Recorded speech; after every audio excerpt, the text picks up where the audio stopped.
You're about to play an unfinished level from The Last of Us Part 2.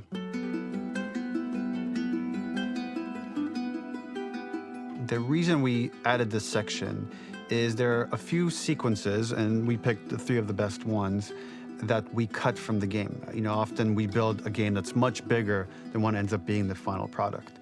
They were months away from being finished, but we wanted to give you an insight of what it's like when we built the game, because often we have this whole thing constructed and it doesn't have final art or audio or dialogue.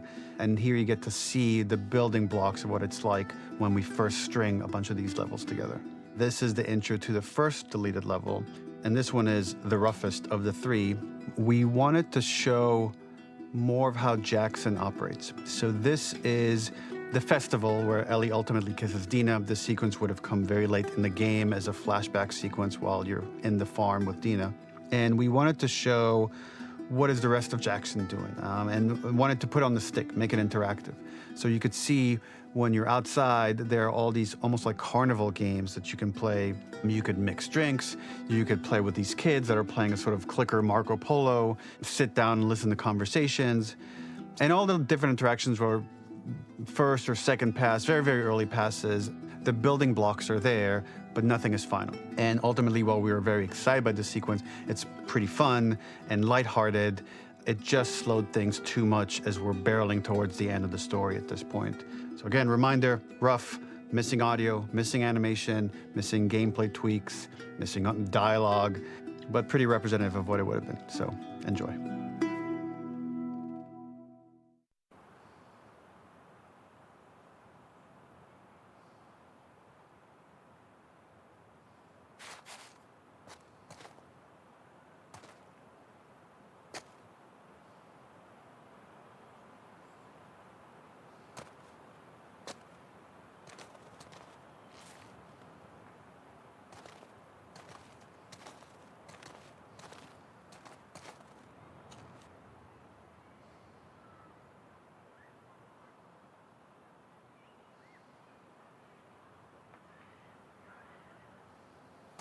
Originally, this level was going to transition us to farm.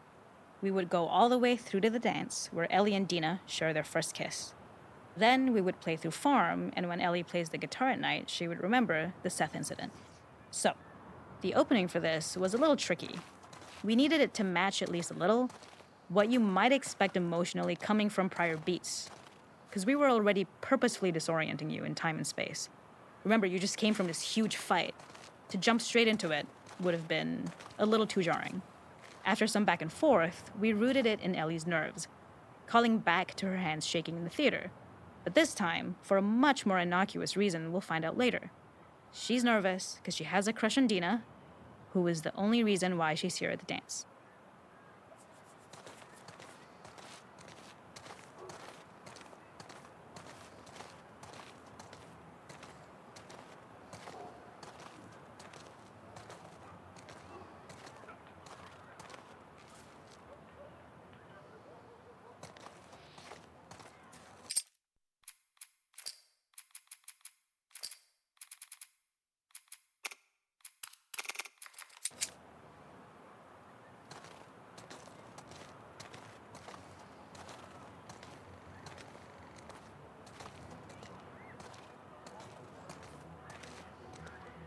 Something we really wanted to do was highlight the way their lives had turned upside down since she went down this path.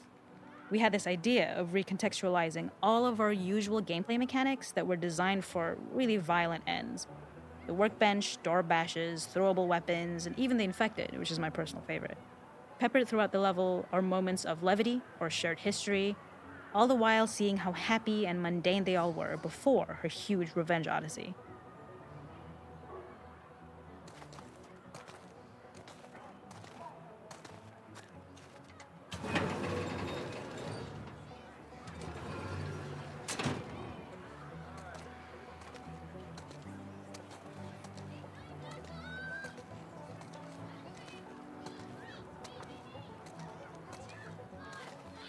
It is not a festival without one of these throwing games. This one, of course, uses our throwable system where you're often chucking explosive things or stunning things, but for a more wholesome purpose, although some people take this game really seriously. A fun aspect of this is if you did well, you could win a toy here. Ellie would place it in her pocket. If you had done this, you'd find the toy with JJ, the baby, later back at the farm. When we cut this, the toy made it through anyway because it was so cute. It is the same one you see on the tractor at the farm. Ollie the elephant.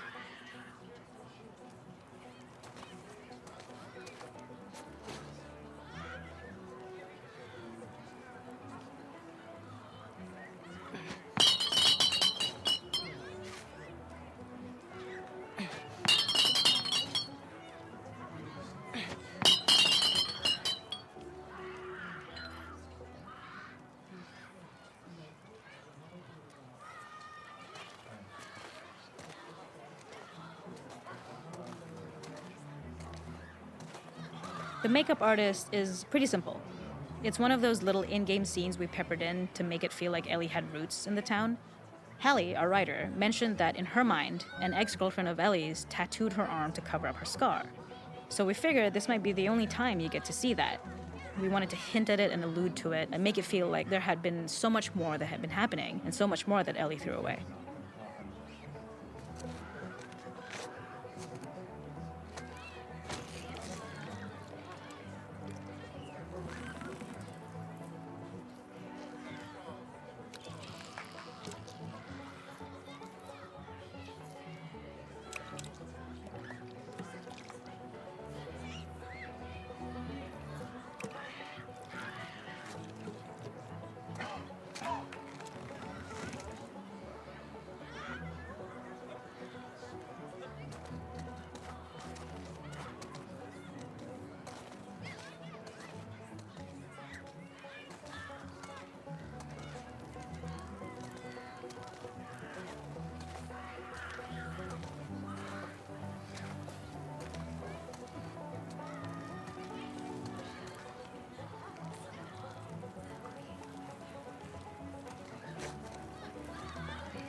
We use our workbench a lot to make a lot of things that kill and maim and hurt people. Here, we had the silly idea of using the same feel, harkening back to the same animations, using the exact same UI to instead fix a drink. Like the workbench, you could pick your base, and then you could add something to it. And at the time, we had some different reactions from Ellie based on how strong you chose to make the drink. Something we wanted to prototype, though, before it got cut, was picking up some ingredients around to add, like a lime or maybe a bottle of someone's favorite whiskey or salt, like you were earning upgrades. We also toyed with having Ellie carry around the drink you made and occasionally sip it, psyching herself up to go talk to Dina inside because she's nervous. It got too noodly though, because she would need to keep placing it somewhere before she did anything, so it would have ended up more trouble than it was worth.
This is one of my favorite sections because I think that it achieves both the slice of life aspect of Jackson while also being a stark reminder of how dark the world that they live in really, really is.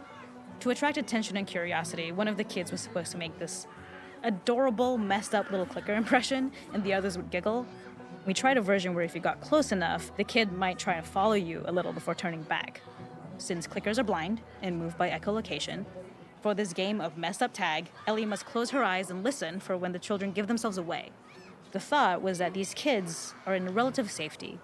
They still grow up with the dangers of clickers and runners, and all those lessons would embed themselves in the games that they play. When the festival got cut, they tried to preserve this moment and move it to the front of the game where the snowball fight is, as a tutorial. However, being in the headspace of a clicker doesn't really teach you how to deal with them. Eventually, it evolved, and they instead made the snowball fight, which was, I think, way more effective. For me, it's character illuminating that not only does Ellie know this game, she plays along. There's a familiarity with the kids that's really nice to see, especially because it's such a difference from the Ellie we see later, who has a sort of hollow normalcy that she's trying to get with JJ, but kind of fails.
There's a hidden spot at the back that was just a bit of fun. It was highlighting Jackson's normalcy with something we would find in a real world. In the back, you would find teenagers finding some alone time with each other in a dark corner of a party. It was rewarding the player for peeking into a hidden corner, but ultimately redirecting them back to the festival. We also had versions of them smoking weed here, despite Maria's consternation, probably having gotten it from Eugene.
In this second deleted level, which is an extended sequence of the sewers in Seattle, this comes on the heels of where Ellie goes into a building and she survives an attack by stalkers and gets thrown out of a window and gets swept away by the current. And then we cut this section that used to be there in the final game.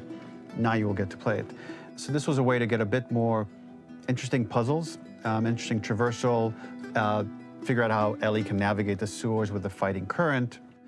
Ultimately, with a lot of these levels and these sequences, the reason why we cut them were for pacing purposes. But here it is for you in this very kind of raw form that part of it will feel finished, parts of it will feel like assets are missing as far as audio, animation won't be final. But it's a glimpse into what a game looks like when it's months away from finishing. Enjoy.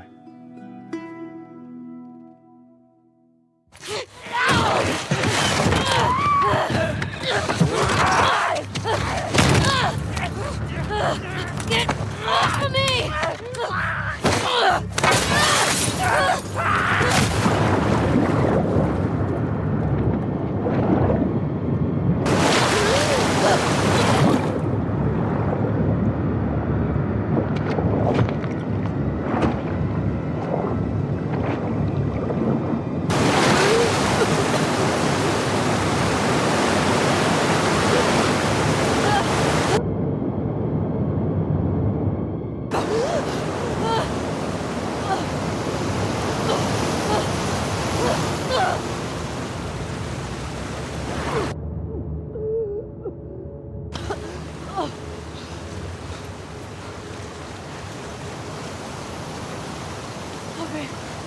Okay.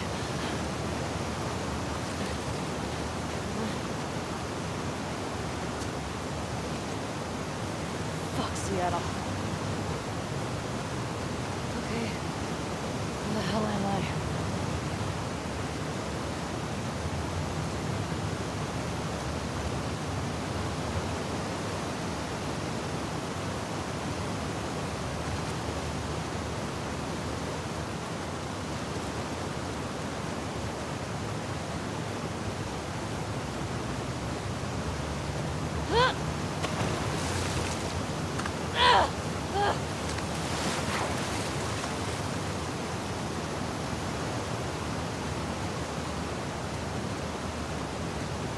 This level, internally known as Fine Nora, was quite long in duration as we had to make Ellie traverse a far distance to the opposite side of downtown Seattle. The sewer section was originally longer than what we released the game with, approximately 10 minutes more. This was one of the few areas of the game that used water flow as part of a traversal puzzle. The player has to go upstream to use the current to get to the platform to reach the other side. We mostly cut this mechanic game wide, however it remained in essence in the section swimming to the aquarium as Ellie when you were avoiding the waves.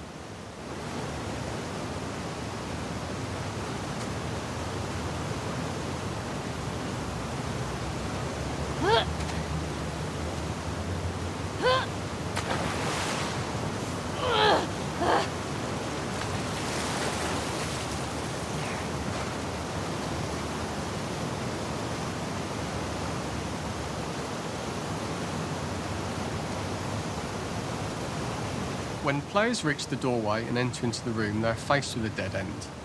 The real reason for this dead end room is that on the reversal, when exiting back out of the doorway, players are faced with the route onwards. A pipe that they'd not been able to see when they were swept past it on the way in, and something that was hidden from view when on the side platforms. The intention here being that the only option is to go off the standard path in order to search for a way out.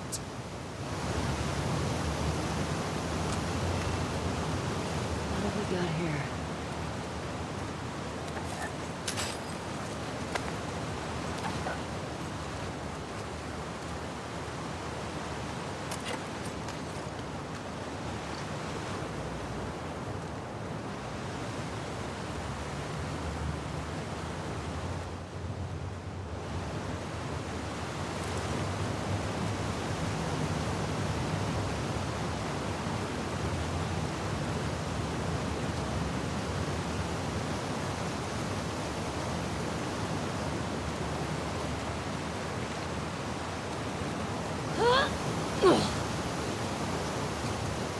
Get me the hell out of here.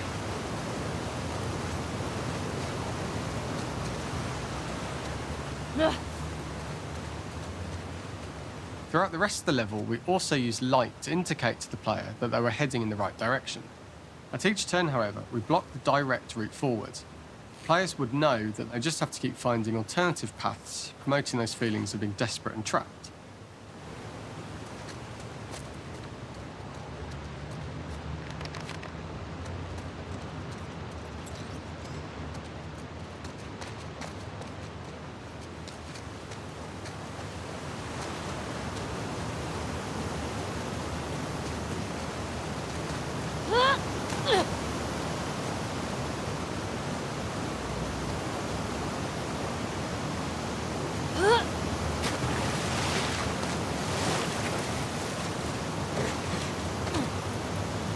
ladder acts as an immediate goal for the player, but being able to climb out is not going to be so easy. To keep levels interesting and engaging, we alternate between positive and negative values the player experiences. Here, it's a positive to have found a ladder, but then a negative to discover it's not the solution. But then another positive to identify the next short-term goal of the doorway. By alternating between these opposing values, we give players what they expect, but not how they expect it.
We slowly introduced the player to consider climbing into smaller pipes and crouching in these tight spaces. This is to slowly build up to and encourage the player to climb into such small pipes that they'd have to be crawling on their stomach, which is something that the player previously may not have recognised as a playable space, let alone the desired route they need to take. Up and out. Just keep going up and out. We added a tiny space just to reward the player's exploration with a pickup item, and we made sure it was something that made sense that you'd find in this area. A canister and all the garbage that had been washed into the sewers from the surface.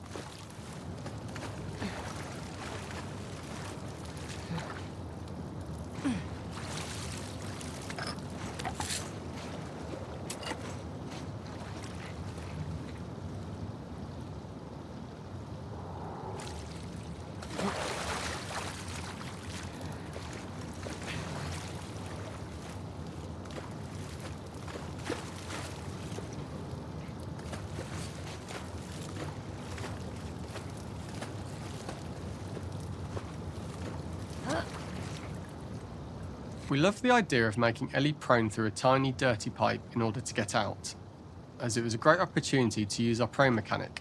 A unique camera setup was created to support crawling in these pipes, as the standard prone camera is much higher above the player. We also created custom collision in order for Ellie to manoeuvre in these tight spaces easily. Initially, the oblong collision capsule around her character caused issues crawling around corners. We put extra effort into the custom corner collision, so the movement experience is as smooth as the main game.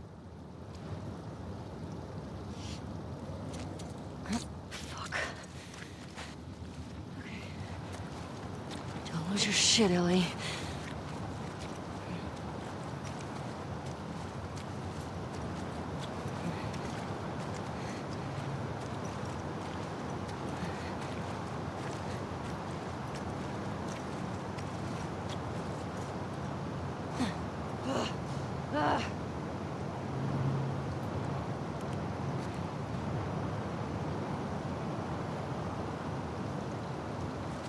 In order for the player to feel cramped, claustrophobic and desperate, we'd been enforcing the traversal mechanics that allow for a tight environment which promote these feelings. We introduced the use of the squeeze through so that we can keep the player feeling enclosed and tight, but without repeating the same geometry. Here we change from low ceilings with wider walls to high ceilings and tight walls to change up the spatial pacing and keep the level from repeating itself.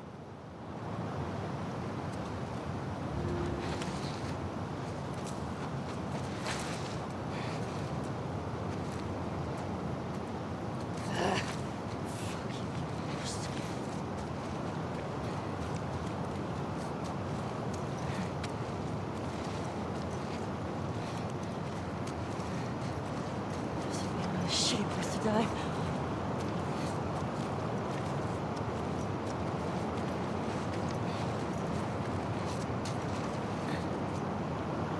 Originally, we had the water line much higher here, so players had to swim through this tight tunnel. However, from watching user test feedback, it was occasionally causing people to discount the route entirely and turn back on themselves. So to avoid any risk of this happening in the final game, we present a lower water level so the tunnel is easy to see and commit to using. Although this isn't as impactful without the prone swim, it's the better decision as it means a smoother experience for the player with no backtracking frustration.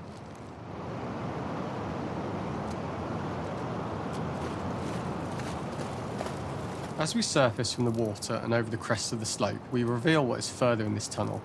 A clicker that has sprouted and the fungus has grown on the sides of the pipe.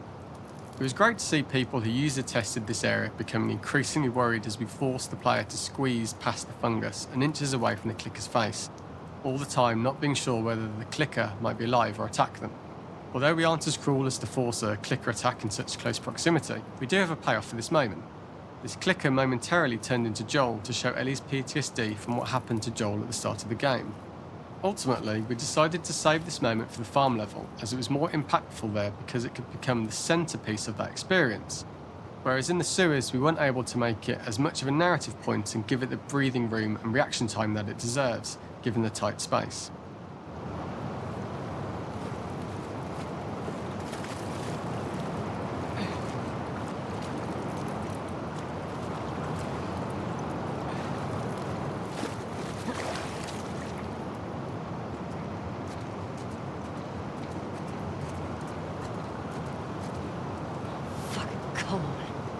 We draw the player towards this pipe, as it is seemingly the route out of the tight space.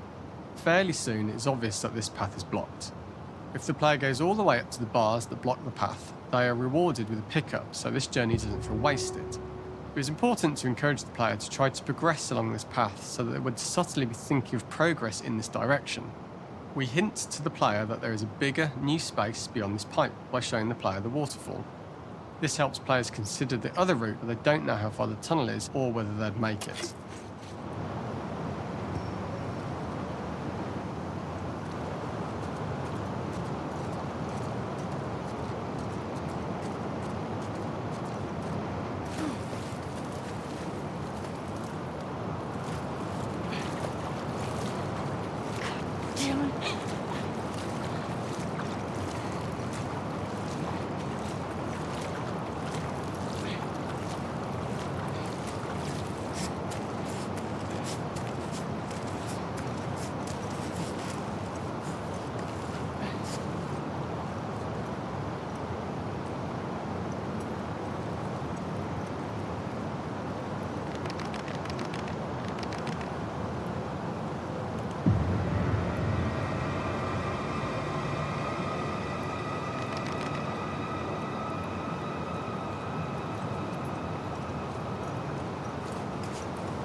Oh, shit!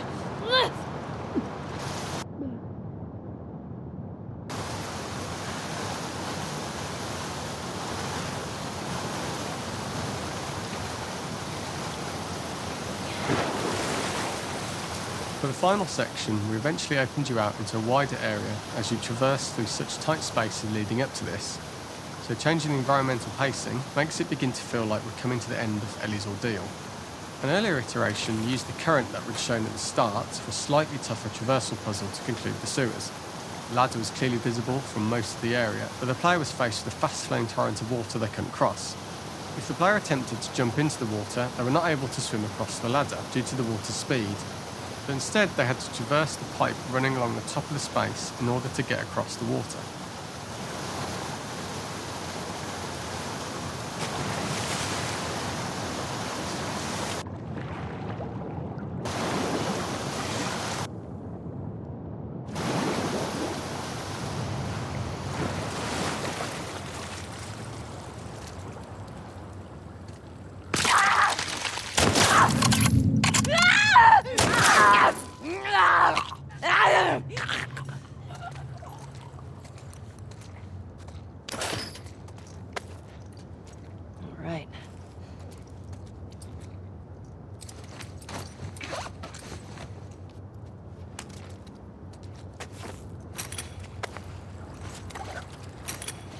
This is the first time we get to see stalkers that are embedded into the walls.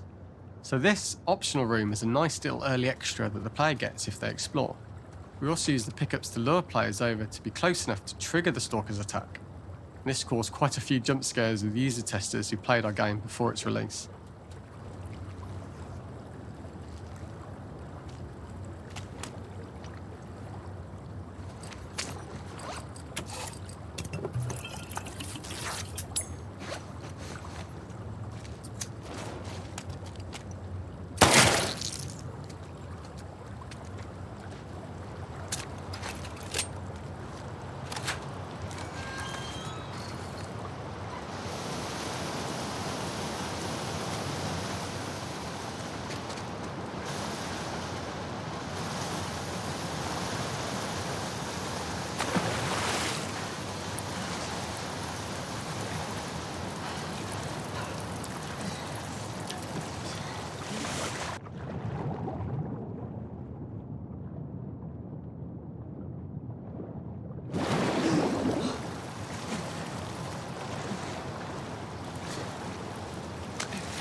Using this pipe was retained in the iteration we shipped with, as it's the last of the extreme methods Ellie has to undergo in order to escape the sewers, and what she will go through in her pursuit of revenge.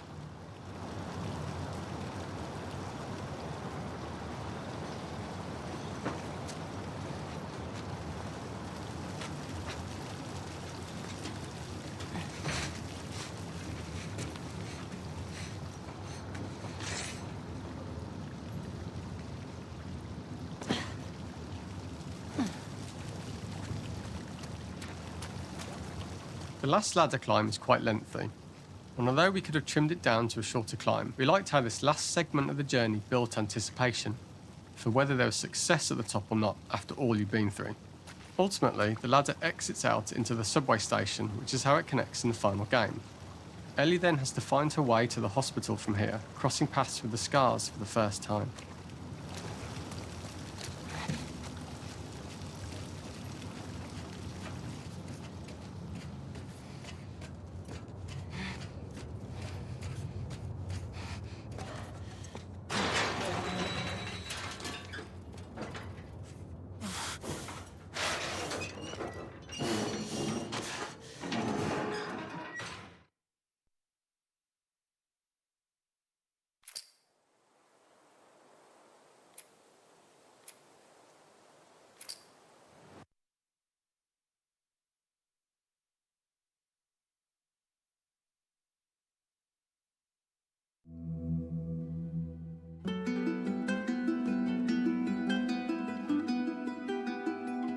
For this third and final deleted level, what we call the boar hunt sequence, this was a sequence pretty late in the game. It was right after the whole Seattle Abby sequence where Abby spares Ellie. And then we wanted to come back into Ellie's story, but keep it a bit mysterious of how much time has passed, where is Ellie now? So we're coming in on Ellie and she's following a trail of blood. And we wanted to mirror in a way the deer hunt sequence from the first game, but this time do it with a boar.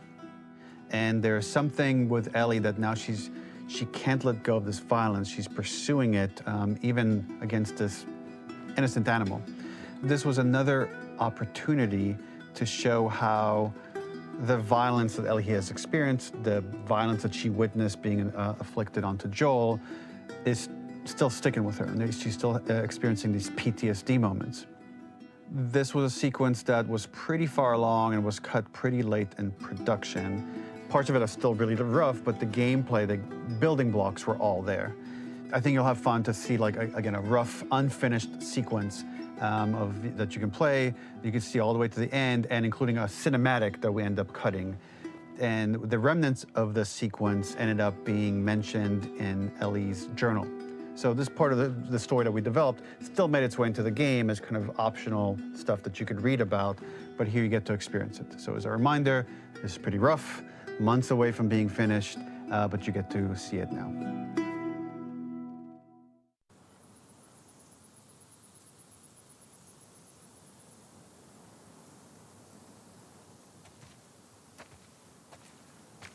Where are you?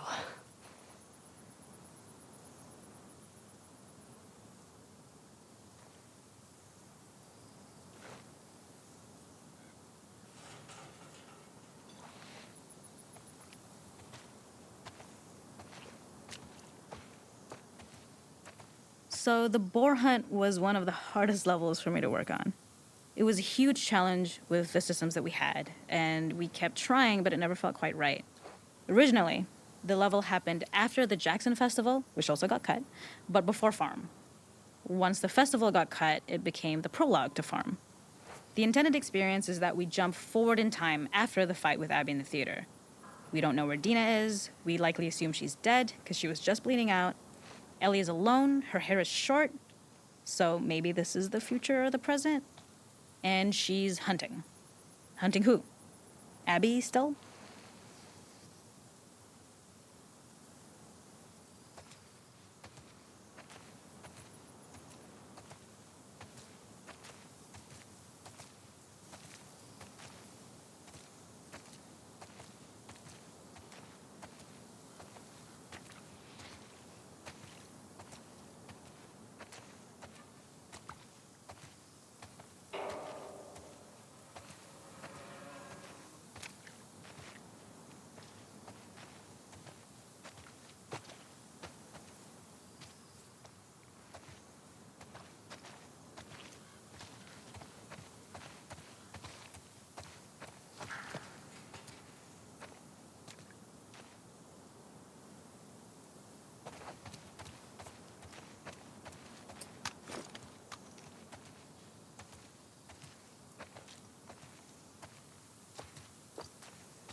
In early iterations of the fight, it was more arena-like. The player slowly whittles down the boar's health. Ellie gets more visceral and more vicious. We get a little worried about her. As the boar gets weaker, more panicked, more feral, and we start feeling sympathetic to the boar, was the hope. In all of these iterations, especially of these wider areas, it required custom AI and scripting to make sure it continued to feel organic as an animal, but we really needed it to do specific stuff. It needed to be able to close distances really, really quickly. It needed to charge to attack, but we wanted the feeling of hunting, so we needed to track it down from afar. And we also needed to discourage the player from attacking the boar when it's that close, or it would kind of turn into this melee kerfuffle. How do we do this in our world while keeping the boar believable?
We must have gone through 5 or 6 iterations of the boar fight and all, and every single time it changed pretty drastically. We split it into clear phases, where one was like all long range. We tried another where you're getting close and you get the jump on it quite literally. You're jumping off of a rock to attack it. And then finally, we tried a bunch where you almost sort of go around a bunch of trailers and try and wrestle it. We uncovered after some time that taking down a boar over several phases felt very laborious and a little dramatic. It was comically long. It felt too boss-like, a little too gamey. We decided to cut the first few phases, and we opted for a cold open after the boar had already been hurt off screen. So that allowed us to focus on feeling like we're closing in on prey and to introduce the boar when it was at its most dangerous. Already hurt, already feral, much too close for comfort. And so the thinking was it would bring us more into Ellie's mindset. Is this really hunting for food, or is she hunting for some other reason? Gotcha.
The gas station was built to highlight the boar's destructiveness. Since it's cramped, the boar feels larger. We also feel trapped with it, though perhaps it's trapped with us. When it charges, it gets to us quickly, so we must be on our toes. This made it more aligned with Ellie's sort of hunting for trouble mindset. Listening became more important, as well as moving around slowly so it didn't hear you. Could you spot it before it saw or heard you? And could you get a shot off quickly enough so you could dodge out of the way? Or is the shot worth the cost after? It feels like a gamble. By the end of the fight, everything would likely be in shambles. The boar would burst through the back, and Ellie would follow it and finally enact revenge.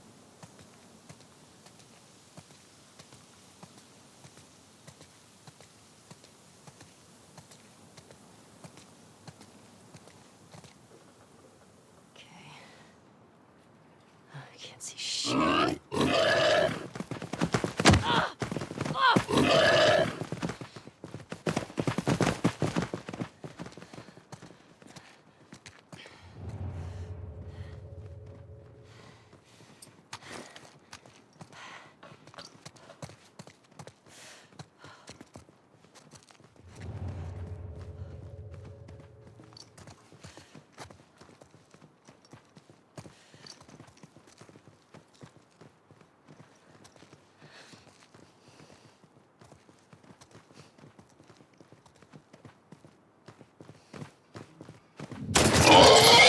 Got you.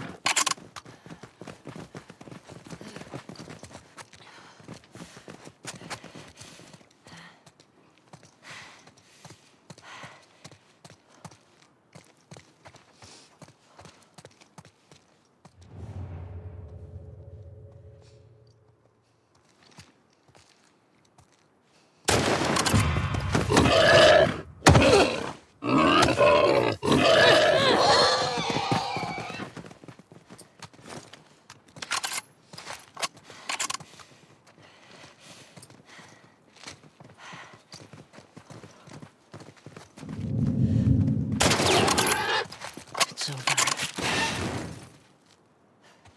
Nowhere to run.